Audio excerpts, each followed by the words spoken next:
पिछला जो हमारा गठबंधन था वो नीतीश कुमार और भारतीय जनता पार्टी का जो गठबंधन से उससे केवल 12,000 वोट कम था। हम लोगों के सभी फ्रंटल ऑर्गेनाइजेशन के लोग, महिला कांग्रेस के लोग ठीक ढंग से अगर अभी से काम में जुट जाएं तो मैं कोई कारण नहीं देखता कि आज जहां हम लोगों की विधानसभा में संख्या 19 है उसको हम 40-50 नहीं पहुंचा सकते हैं। चाहे वो वाम दल हो, राष्ट्रीय जनता दल हो, सबको एक साथ मिलजुल के काम करने की जरूरत है। हम लोग 3-4% अगर वोट बढ़ा लेते हैं तो हमको 40 से 50 सीट निश्चित रूप से बिहार विधानसभा में आएगा।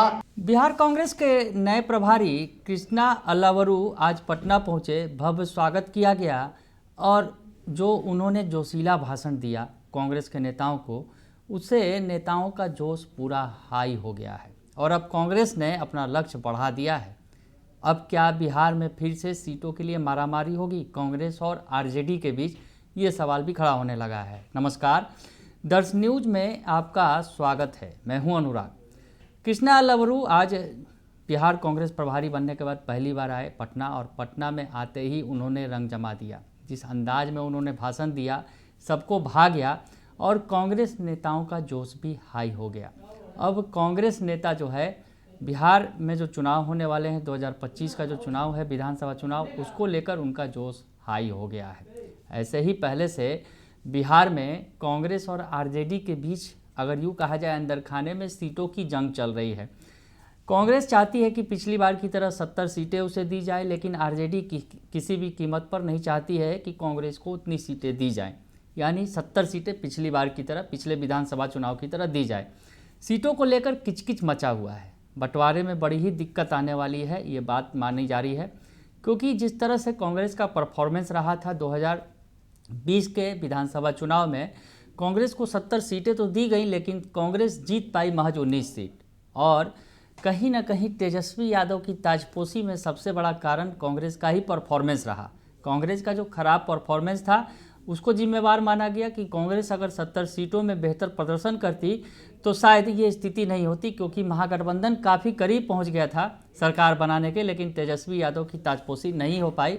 तेजस्वी पिछड़ गए और इसकी वजह सिर्फ कांग्रेस को ही बताया जा रहा था।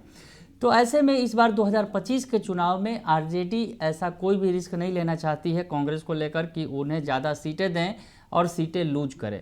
तो ऐसे में कांग्रेस ने भी अपनी ताकत का एहसास कराना शुरू कर दिया है।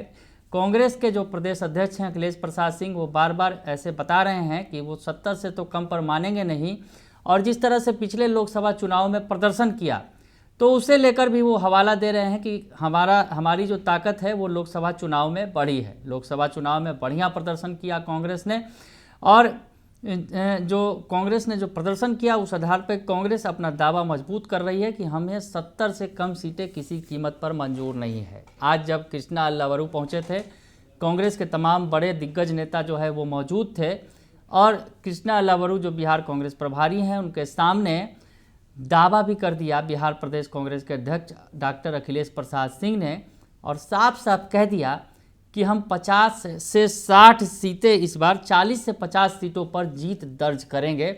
उनका जोश हाई है।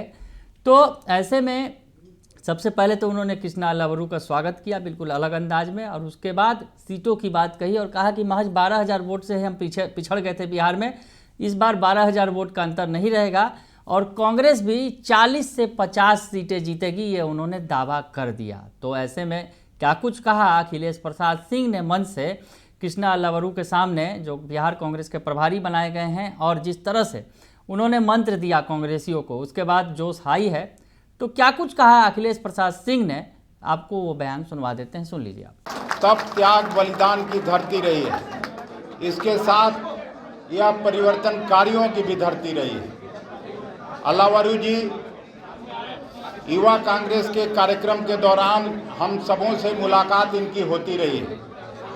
जो बात मुझको इनके बारे में हमेशा अच्छी लगी वो इनके युवा जोश और परिवर्तन के प्रति ललक।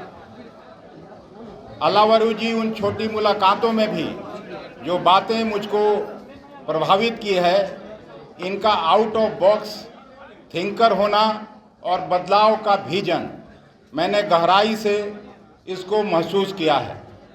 चाहे कैरियर में आप मैनेजमेंट कंसल्टेंट के रूप में काम किया, यही अप्रोच अलावरू जी की राजनीति को लेकर आते हैं और आज के बदले संदर्भ में बेहद अहम है, क्योंकि आज की राजनीति का मिजाज बदला हुआ है।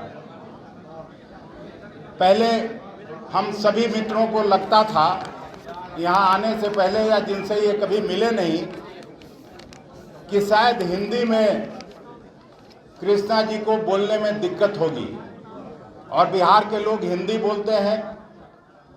लेकिन जो लोग भी मिले होंगे इनसे, मैं एक बात साफ तौर पर कहना चाहता हूं कि हमसे आपसे बेहतर हिंदी का भी ज्ञान इनको है बाकी ऐसे, इसलिए उसमें कोई कठिनाई नहीं होगी। और कुछ लोग ये बात नहीं जानते होंगे,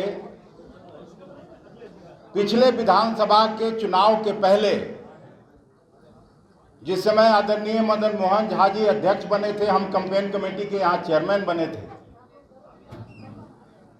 उसके पहले गुजरात का जो चुनाव हुआ वो पर्दे के पीछे से बहुत लोगों को जानकारी नहीं होगी, लेकिन उन्होंने जो भूमिका वहाँ की थी उसको कम से कम देश के सभी कांग्रेस कर्मी जानते हैं।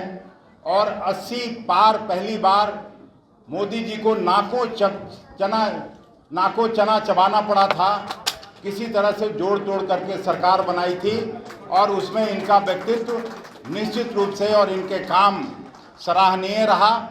ऐसे समय में जब ये बिहार आए हैं, तो आज भी जब हम लोग गाड़ी से आ रहे थे तो जहां पहले ये युवा कांग्रेस में काम करते रहे, युवा कांग्रेस के साथियों का मिजाज बदला हुआ था, उनका जोश देखते हुए बनता था, और वहाँ से गाड़ी में चढ़ा के और जिससे सड़क बनाने का काम होता है उससे माला पहनाया है इनको लोगों ने।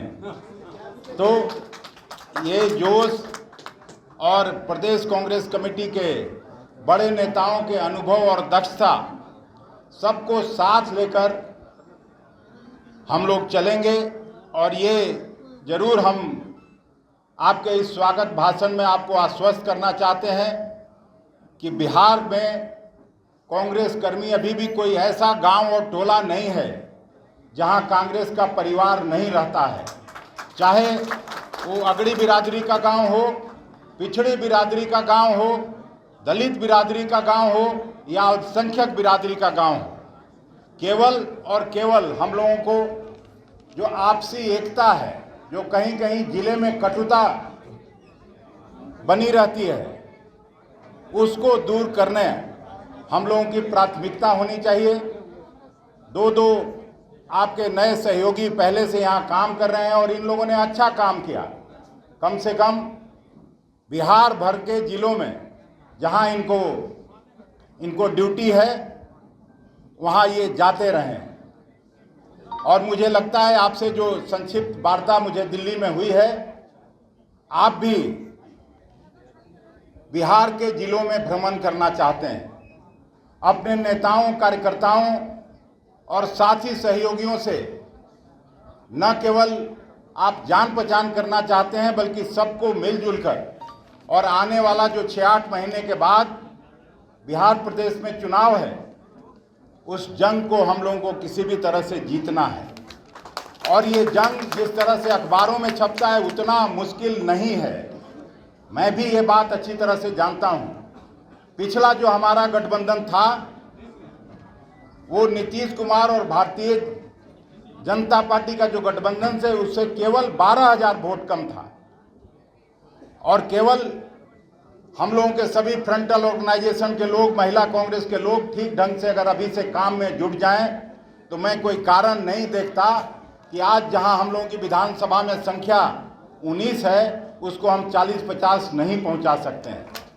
और इसी तरह का उम्मीद हम अपने सहयोगी दलों से भी करते हैं, चाहे वो वाम दल हो, राष्ट्रीय जनता दल हो, सबको एक साथ मिलजुल के काम करने की ज़रूरत है।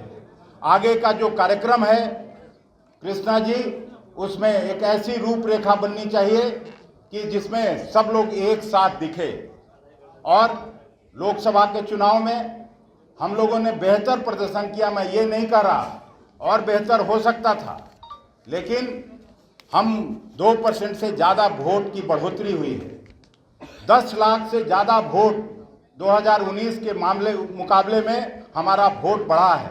हम 9 सीट लड़े थे, तो कहने का मतलब ये है 1 लाख से ज़्यादा हर क्षेत्र में हमारा वोट बढ़ा है। और इसी को हम लोग 3-4% अगर वोट बढ़ा लेते हैं तो हमको 40 से 50 सीट निश्चित रूप से बिहार विधानसभा में आएगा और बिहार फिर से अपनी खोई हुई गरिमा और प्रतिष्ठा को वापस कर सकेगा। ये मैं बात आप लोगों को साफ साफ कहना चाहता हूं। और हम हृदय से धन्यवाद देते हैं सभी कांग्रेस कर्मियों को, जिन्होंने स्मार्ट मीटर का जब सवाल था, सब लोगों ने एक पैर पर खड़ा होकर उस आंदोलन को चलाया और मजबूती से हम लोगों ने काम करके सरकार को पीछे हटाने का काम किया। लॉ एंड ऑर्डर पर यूथ कांग्रेस के साथियों को भी मैं दिल से धन्यवाद देता हूं, जिन्होंने। तो सुना आपने कि अखिलेश प्रसाद सिंह ने जो बातें कही हैं। अखिलेश प्रसाद सिंह ने मंच से साफ तौर पर कहा कि आरजेडी और महागठबंधन के सहयोगियों को सीट बंटवारे को लेकर जो अगर यूँ कहा जाए उन्होंने नसीहत दी, और कहीं ना कहीं इशारों में उन्होंने आरजेडी को बता दिया, इशारा कर दिया कि 40 से 50 सीट हम जीतेंगे, तो ऐसे में 70 सीट जो है उसमें कहीं कोई कटौती नहीं होने वाली है। इस बात को आप समझ सकते हैं, अखिलेश प्रसाद सिंह के इशारे को समझा जा सकता है। उन्होंने कहा कि अगर सीटों का सही तरीके से बंटवारा हुआ तो कांग्रेस अभी भी 19 सीटों से बढ़कर 40 से 50 सीटों पर जीत दर्ज करेगी। तो सदाकत आश्रम के इस कार्यक्रम में बिहार कांग्रेस के अध्यक्ष डॉक्टर अखिलेश प्रसाद सिंह ने एक बार फिर आरजेडी को नसीहत दे डाली। यूँ कहिए कि लालू और तेजस्वी को कह दिया कि कांग्रेस 70 सीटों से कम पर मानने वाली नहीं है, कांग्रेस 40 से 50 सीटों पर जीत दर्ज करेगी। तो ऐसे में सीटों का जो बंटवारे का जो फार्मूला है, जो सीट बंटवारा होने वाला है, उसके पहले कांग्रेस प्रदेश अध्यक्ष अखिलेश प्रसाद सिंह ने आरजेडी को साफ साफ बता दिया है, मंच से मैसेज दे दिया है कि जो 70 सीटें थी कांग्रेस की, वो तो 70 सीटें कांग्रेस लेके ही रहेगी और 40 से 50 सीटें जीत कर भी इस बार दिखाएगी। तो चलिए अब आगे आगे देखते हैं होता है क्या। तेजस्वी और राहुल गांधी के बीच, यानी लालू तेजस्वी और राहुल गांधी के बीच क्या डील होती है, किस तरह से सौदेबाजी होती है सीटों को लेकर, कितने सीटें दी जाती हैं, क्योंकि एक तरफ कांग्रेस 70 सीटें लेने पा रही है तो दूसरी तरफ आरजेडी उसे उतने सीटें जो है वो देना नहीं चाहती है किसी भी कीमत पर। अब आगे आगे देखते हैं क्या कुछ होता है महागठबंधन में।